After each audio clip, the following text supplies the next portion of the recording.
Now moving on to number 7 here.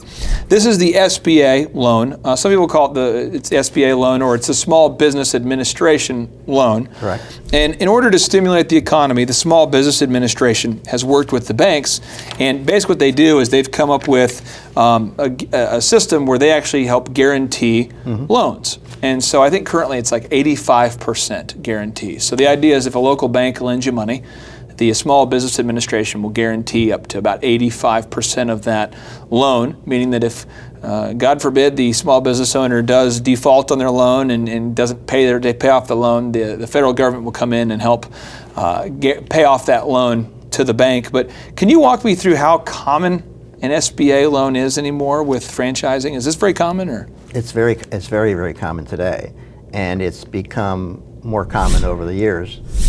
It used to be only for larger investments. SBA loans were typically for brick and mortar type businesses, were large investments, but that shifted today where they've brought the requirements down, where most everyone can benefit from an SBA loan is for as small as $100,000, and even today there's some that can be done for $50,000.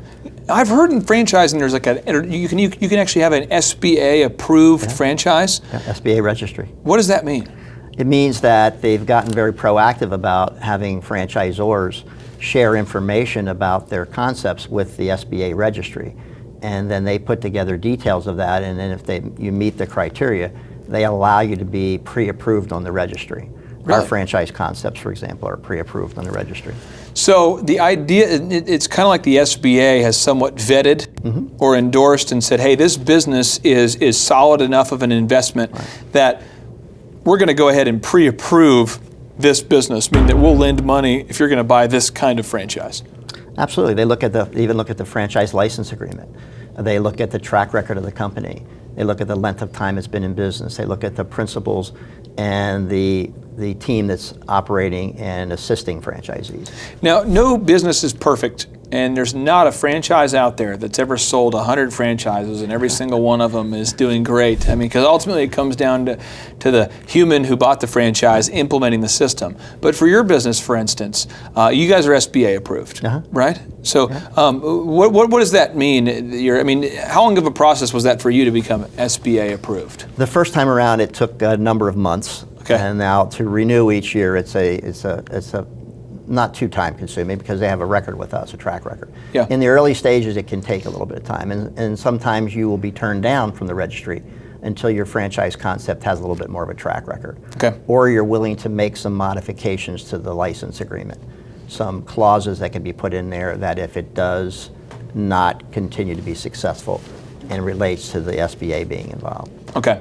Now, we're looking at the funding option number 8 here. This is funding option number 8. Cracking the nest egg. So even if like a 401k rollover is not an option for somebody watching this, many franchise entrepreneurs have actually tapped into their retirement funds. Maybe they have stocks and they've just said, I'm going to get out of the stock market and invest in myself. How common is this? It's become very common. Okay. People are really frustrated by the employment issue. They're frustrated by the investment issues. And they realize now that the only way to take control of your destiny is to be self-sufficient. And many times that means that you're going to need to be self-employed to do that. So be able to control that and use that nest egg as a platform to enhance your future, to grow that return on that investment. So actually you still have a nest egg, and now you become your own banker. You've gotten proactive about your investment, turned it into wealth and equity, and you're putting that back into your nest egg.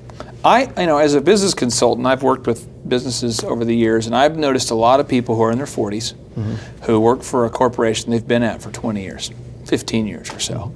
Corporation comes in and lays them off. Some strategic merger or something happens. Right. And now this 40-year-old has said, you know what, I'm going to start my own business. And they bring with them a wealth of experience, knowledge. They have a certain business acumen because they've been in business a long time. They understand systems, and they do very well as franchise owners. Can you think of an example of somebody over the years who had no other source of funding available other than to just raid the retirement who's done well? Can you think of some examples of that? Literally thousands.